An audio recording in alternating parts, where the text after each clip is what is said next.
জয় শ্রীরাম জয় হনুমান। আমরা শুনে নেব পঞ্চমুখী হনুমানজির এক মন্ত্র। পঞ্চমুখী হনুমানজির অনেক মন্ত্র রয়েছে, তার মধ্যে আজকে যে মন্ত্রটি তুলে ধরেছি সেটি অন্যতম। শত্রু বাধা, ভয় এবং নেতিবাচকতা দূর করতে বিশেষ করে এই মন্ত্র ব্যবহার করা হয়, শ্রবণ করা হয়।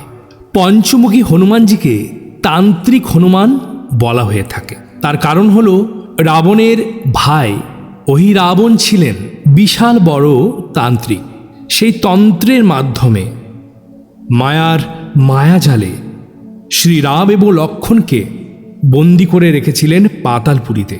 সেই অহিরাবণকে ধ্বংস করতে হনুমানজি পঞ্চমুখী রূপ ধারণ করেছিলেন এবং সেই 5টি প্রদীপ নিভিয়েছিলেন পঞ্চমুখ ধারণ করে। সেই কারণে হনুমানজির পঞ্চমুখী অবতার হলেন সব থেকে শক্তিশালী।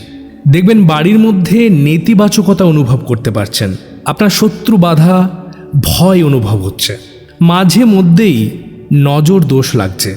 এই রকম সমস্যায় যদি সম্মুখীন হন তাহলে আজকের মন্ত্রটি প্রত্যেক দিন শ্রবণ করবেন এবং পঞ্চমুখী হনুমানজির কোনো ছবি বা মূর্তি আপনারা কিনবেন, অনলাইন কিনতে পারেন বা কোনো দোকানে গিয়ে কিনতে পারেন, ছবি নিলেও চলবে।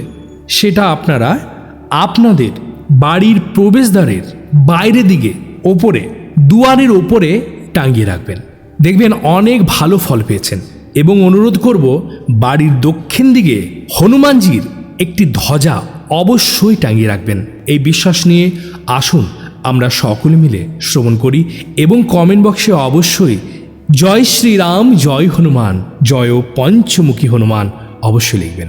আসুন আমরা এই মন্ত্র ভক্তি ভরে শ্রবণ করি।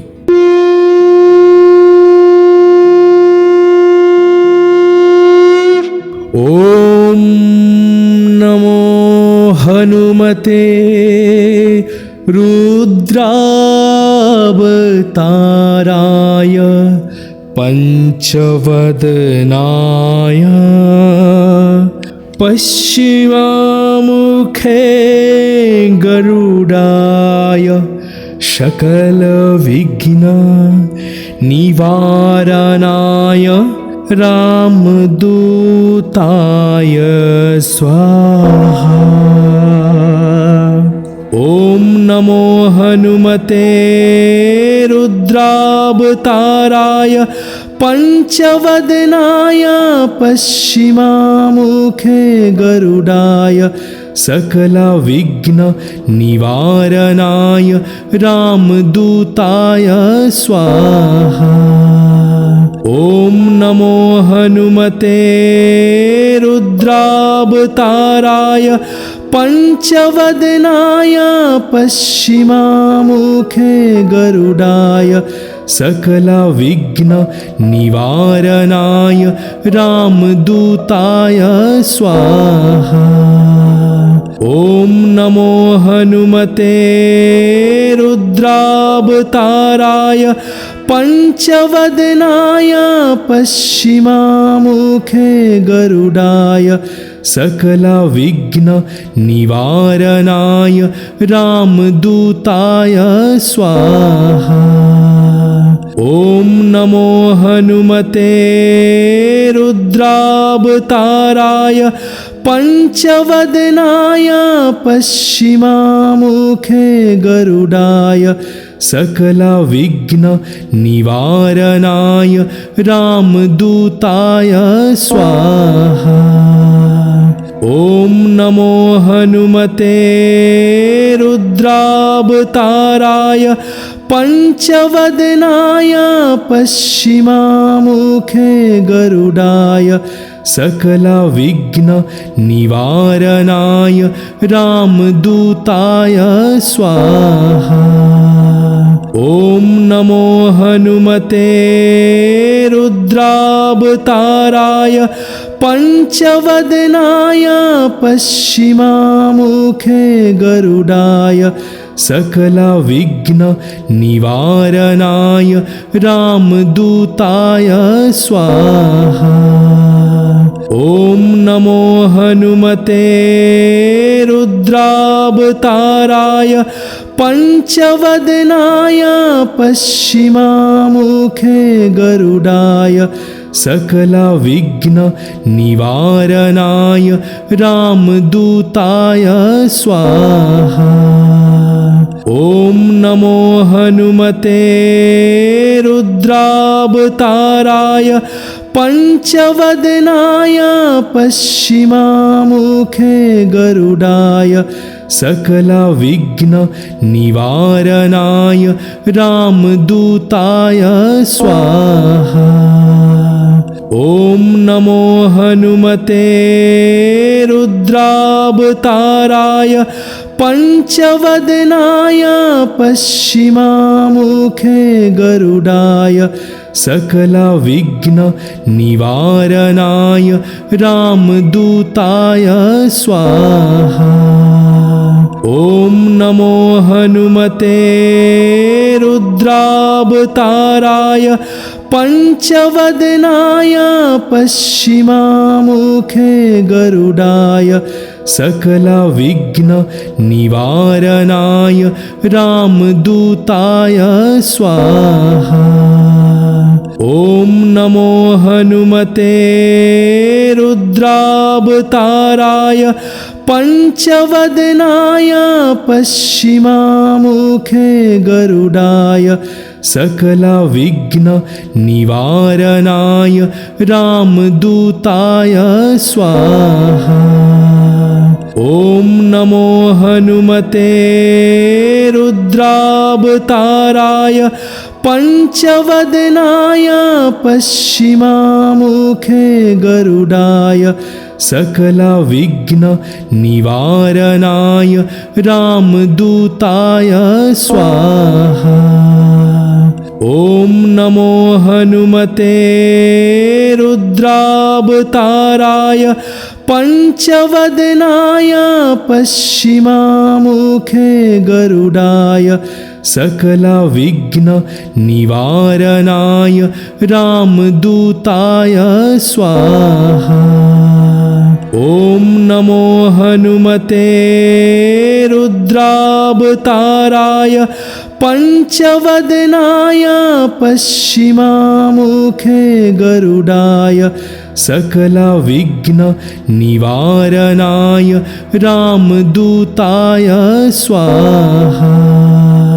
ॐ नमो हनुमते रुद्रावताराय पञ्चवदनाय पश्चिमामुखे गरुडाय सकलविघ्न निवारणाय रामदूताय स्वाहा। ॐ नमो हनुमते रुद्रावताराय पञ्चवदनाय पश्चिमामुखे गरुडाय सकलविघ्न निवारणाय रामदूताय स्वाहा। ॐ नमो हनुमते रुद्रावताराय पञ्चवदनाय पश्चिमामुखे गरुडाय सकलविघ्न निवारणाय रामदूताय स्वाहा। ॐ नमो हनुमते रुद्रावताराय पञ्चवदनाय पश्चिमामुखे गरुडाय सकलविघ्न निवारणाय रामदूताय स्वाहा।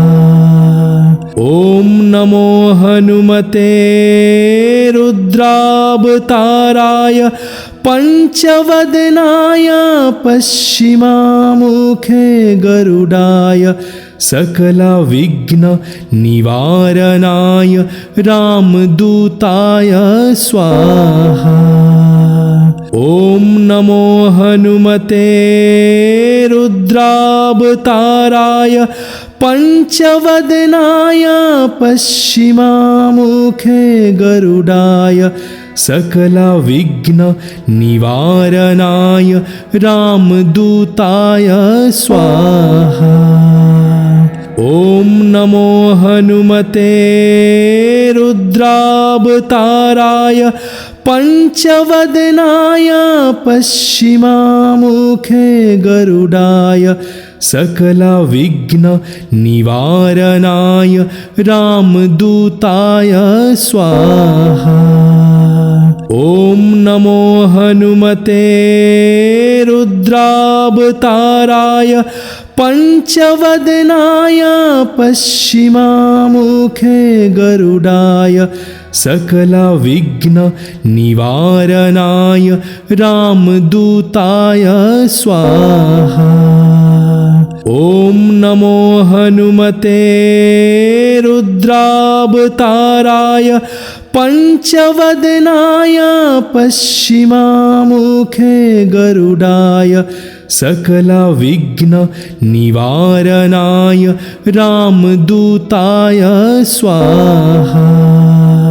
ॐ नमो हनुमते रुद्रावताराय पञ्चवदनाय पश्चिमामुखे गरुडाय सकलविघ्न निवारणाय रामदूताय स्वाहा। ॐ नमो हनुमते रुद्रावताराय पञ्चवदनाय पश्चिमामुखे गरुडाय सकलविघ्न निवारणाय रामदूताय स्वाहा।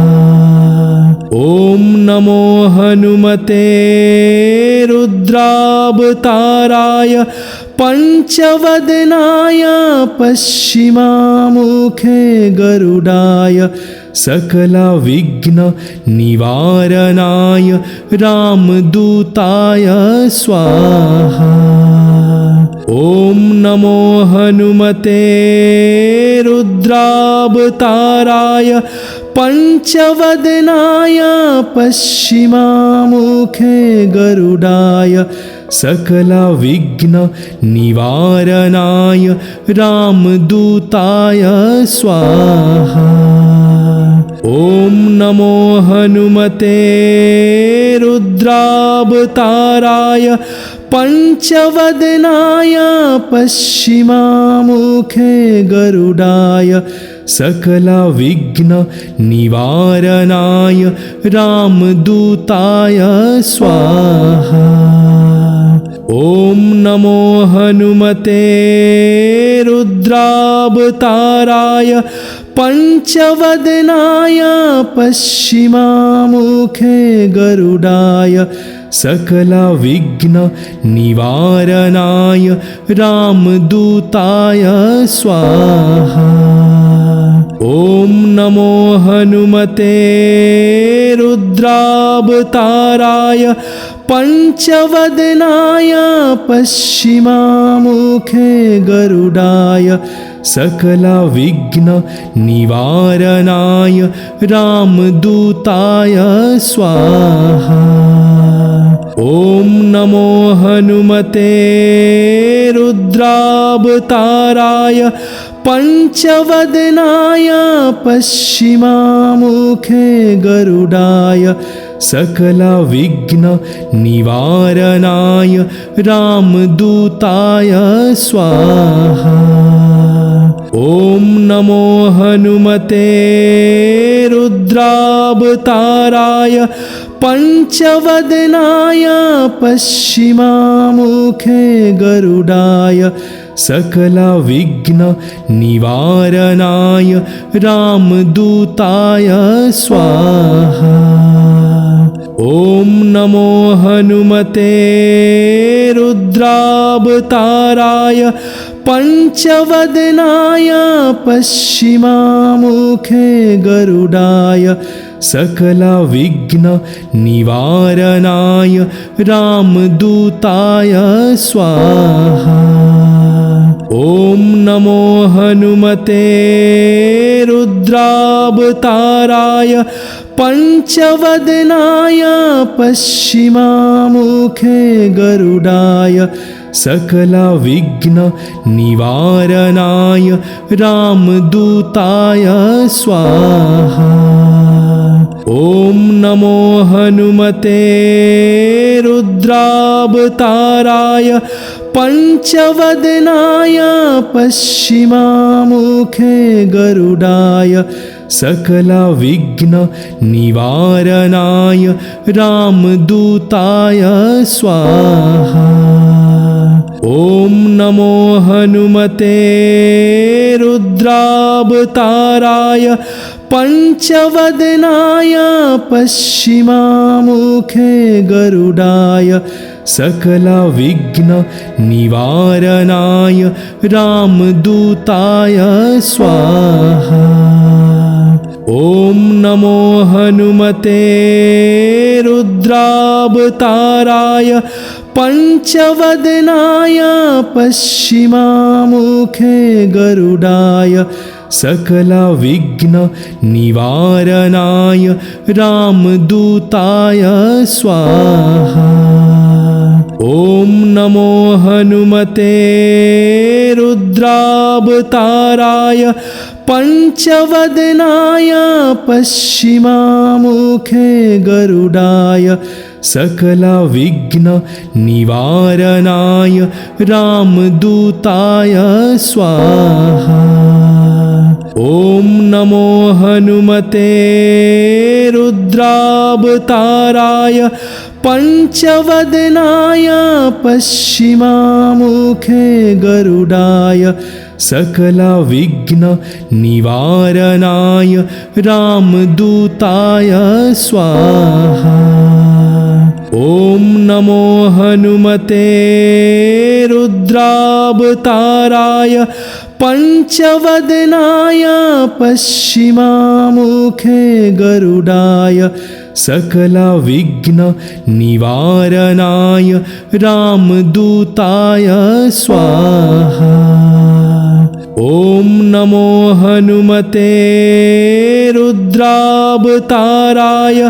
पंचवदनाय पश्चिमामुखे गरुडाय सकलविघ्न निवारणाय रामदूताय स्वाहा।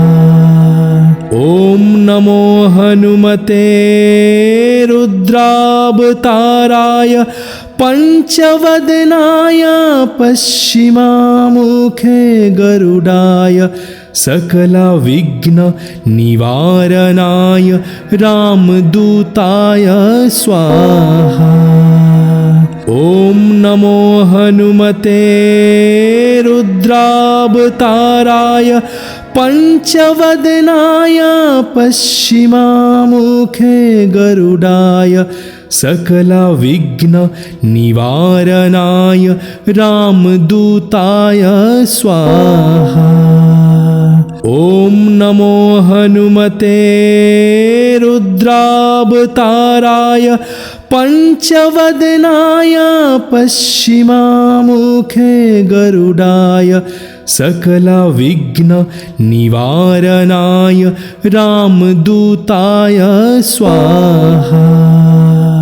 ॐ नमो हनुमते रुद्रावताराय पंचवदनाय पश्चिमामुखे गरुडाय सकलविघ्न निवारणाय रामदूताय स्वाहा। ॐ नमो हनुमते रुद्रावताराय पंचवदनाय पश्चिमामुखे गरुडाय सकलविघ्न निवारणाय रामदूताय स्वाहा। ॐ नमो हनुमते रुद्रावताराय पञ्चवदनाय पश्चिमामुखे गरुडाय सकलविघ्ननिवारणाय रामदूताय स्वाहा। ॐ नमो हनुमते रुद्रावताराय पञ्चवदनाय पश्चिमामुखे गरुडाय सकलविघ्ननिवारणाय रामदूताय स्वाहा। ॐ नमो हनुमते रुद्रावताराय पञ्चवदनाय पश्चिमामुखे गरुडाय सकलविघ्ननिवारणाय रामदूताय स्वाहा। ॐ नमो हनुमते रुद्रावताराय पञ्चवदनाय पश्चिमामुखे गरुडाय सकलविघ्ननिवारणाय रामदूताय स्वाहा। ॐ नमो हनुमते रुद्रावताराय पञ्चवदनाय पश्चिमामुखे गरुडाय सकलविघ्ननिवारणाय रामदूताय स्वाहा। ॐ नमो हनुमते रुद्रावताराय पञ्चवदनाय पश्चिमामुखे गरुडाय सकलविघ्ननिवारणाय रामदूताय स्वाहा। ॐ नमो हनुमते रुद्रावताराय पञ्चवदनाय पश्चिमामुखे गरुडाय सकलविघ्ननिवारणाय रामदूताय स्वाहा। ॐ नमो हनुमते रुद्रावताराय पञ्चवदनाय पश्चिमामुखे गरुडाय सकलविघ्ननिवारणाय रामदूताय स्वाहा। ॐ नमो हनुमते रुद्रावताराय पञ्चवदनाय पश्चिमामुखे गरुडाय सकलविघ्ननिवारणाय रामदूताय स्वाहा। ॐ नमो हनुमते रुद्रावताराय पञ्चवदनाय पश्चिमामुखे गरुडाय सकलविघ्ननिवारणाय रामदूताय स्वाहा। ॐ नमो हनुमते रुद्रावताराय पञ्चवदनाय पश्चिमामुखे गरुडाय सकलविघ्ननिवारणाय रामदूताय स्वाहा।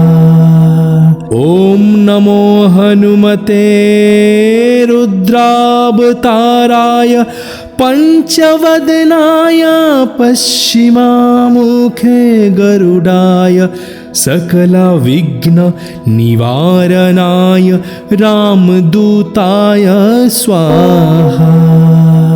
ॐ नमो हनुमते रुद्रावताराय पञ्चवदनाय पश्चिमामुखे गरुडाय सकलविघ्ननिवारणाय रामदूताय स्वाहा।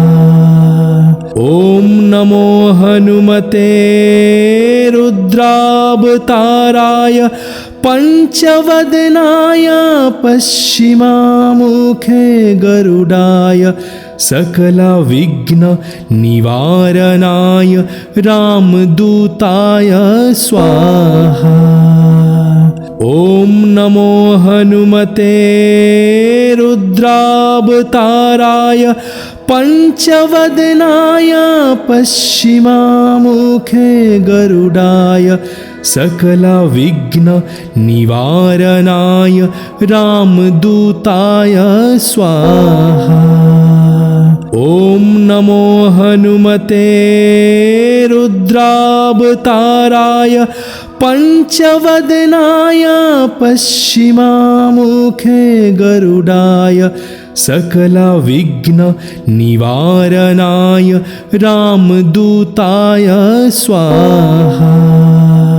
ॐ नमो हनुमते रुद्रावताराय पञ्चवदनाय पश्चिमामुखे गरुडाय सकलविघ्न निवारणाय रामदूताय स्वाहा। ॐ नमो हनुमते रुद्रावताराय पञ्चवदनाय पश्चिमामुखे गरुडाय सकलविघ्न निवारणाय रामदूताय स्वाहा। ॐ नमो हनुमते रुद्रावताराय पञ्चवदनाय पश्चिमामुखे गरुडाय सकलविघ्न निवारणाय रामदूताय स्वाहा। ॐ नमो हनुमते रुद्रावताराय पञ्चवदनाय पश्चिमामुखे गरुडाय सकलविघ्न निवारणाय रामदूताय स्वाहा। ॐ नमो हनुमते रुद्रावताराय पञ्चवदनाय पश्चिमामुखे गरुडाय सकलविघ्न निवारणाय रामदूताय स्वाहा। ॐ नमो हनुमते रुद्रावताराय पञ्चवदनाय पश्चिमामुखे गरुडाय सकलविघ्न निवारणाय रामदूताय स्वाहा। ॐ नमो हनुमते रुद्रावताराय पञ्चवदनाय पश्चिमामुखे गरुडाय सकलविघ्न निवारणाय रामदूताय स्वाहा। ॐ नमो हनुमते रुद्रावताराय पञ्चवदनाय पश्चिमामुखे गरुडाय सकलविघ्न निवारणाय रामदूताय स्वाहा। ॐ नमो हनुमते रुद्रावताराय पञ्चवदनाय पश्चिमामुखे गरुडाय सकलविघ्न निवारणाय रामदूताय स्वाहा। ॐ नमो हनुमते रुद्रावताराय पञ्चवदनाय पश्चिमामुखे गरुडाय सकलविघ्न निवारणाय रामदूताय स्वाहा। ॐ नमो हनुमते रुद्रावताराय पञ्चवदनाय पश्चिमामुखे गरुडाय सकलविघ्न निवारणाय रामदूताय स्वाहा। ॐ नमो हनुमते रुद्रावताराय पञ्चवदनाय पश्चिमामुखे गरुडाय सकलविघ्न निवारणाय रामदूताय स्वाहा। ॐ नमो हनुमते रुद्रावताराय पंचवदनाय पश्चिमामुखे गरुडाय सकलविघ्न निवारणाय रामदूताय स्वाहा। ॐ नमो हनुमते रुद्रावताराय पंचवदनाय पश्चिमामुखे गरुडाय सकलविघ्न निवारणाय रामदूताय स्वाहा।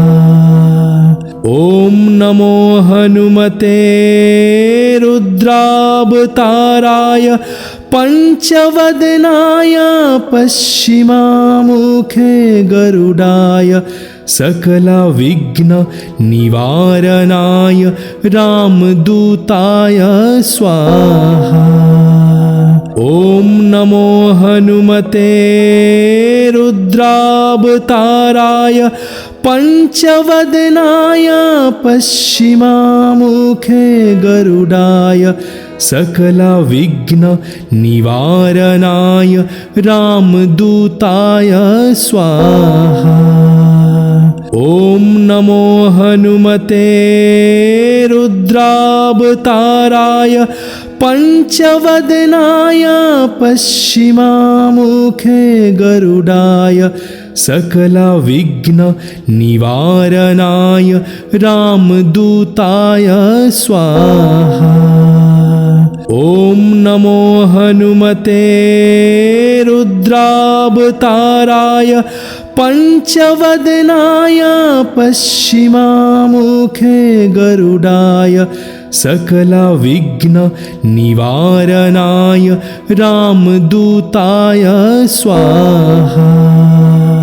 ॐ नमो हनुमते रुद्रावताराय पंचवदनाय पश्चिमामुखे गरुडाय सकलविघ्न निवारणाय रामदूताय स्वाहा। ॐ नमो हनुमते रुद्रावताराय पंचवदनाय पश्चिमामुखे गरुडाय सकलविघ्न निवारणाय रामदूताय स्वाहा। ॐ नमो हनुमते रुद्रावताराय पंचवदनाय पश्चिमामुखे गरुडाय सकलविघ्न निवारणाय रामदूताय स्वाहा। ॐ नमो हनुमते रुद्रावताराय पंचवदनाय पश्चिमामुखे गरुडाय सकलविघ्न निवारणाय रामदूताय स्वाहा। ॐ नमो हनुमते रुद्रावताराय पंचवदनाय पश्चिमामुखे गरुडाय सकलविघ्न निवारणाय रामदूताय स्वाहा। ॐ नमो हनुमते रुद्रावताराय पंचवदनाय पश्चिमामुखे गरुडाय सकलविघ्न निवारणाय रामदूताय स्वाहा। ॐ नमो हनुमते रुद्रावताराय पंचवदनाय पश्चिमामुखे गरुडाय सकलविघ्न निवारणाय रामदूताय स्वाहा। ॐ नमो हनुमते रुद्रावताराय पञ्चवदनाय पश्चिमामुखे गरुडाय सकलविघ्न निवारणाय रामदूताय स्वाहा। ॐ नमो हनुमते रुद्रावताराय पञ्चवदनाय पश्चिमामुखे गरुडाय सकलविघ्न निवारणाय रामदूताय स्वाहा। ॐ नमो हनुमते रुद्रावताराय पञ्चवदनाय पश्चिमामुखे गरुडाय सकलविघ्न निवारणाय रामदूताय स्वाहा। ॐ नमो हनुमते रुद्रावताराय पञ्चवदनाय पश्चिमामुखे गरुडाय सकलविघ्न निवारणाय रामदूताय स्वाहा। ॐ नमो हनुमते रुद्रावताराय पञ्चवदनाय पश्चिमामुखे गरुडाय सकलविघ्न निवारणाय रामदूताय स्वाहा। ॐ नमो हनुमते रुद्रावताराय पञ्चवदनाय पश्चिमामुखे गरुडाय सकलविघ्न निवारणाय रामदूताय स्वाहा। ॐ नमो हनुमते रुद्रावताराय पञ्चवदनाय पश्चिमामुखे गरुडाय सकलविघ्न निवारणाय रामदूताय स्वाहा। ॐ नमो हनुमते रुद्रावताराय पञ्चवदनाय पश्चिमामुखे गरुडाय सकलविघ्न निवारणाय रामदूताय स्वाहा। ॐ नमो हनुमते रुद्रावताराय पञ्चवदनाय पश्चिमामुखे गरुडाय सकलविघ्न निवारणाय रामदूताय स्वाहा। ॐ नमो हनुमते रुद्रावताराय पञ्चवदनाय पश्चिमामुखे गरुडाय सकलविघ्न निवारणाय रामदूताय स्वाहा। ॐ नमो हनुमते रुद्रावताराय पञ्चवदनाय पश्चिमामुखे गरुडाय सकलविघ्न निवारणाय रामदूताय स्वाहा। ॐ नमो हनुमते रुद्रावताराय पञ्चवदनाय पश्चिममुखे गरुडाय सकलविघ्न निवारणाय रामदूताय स्वाहा।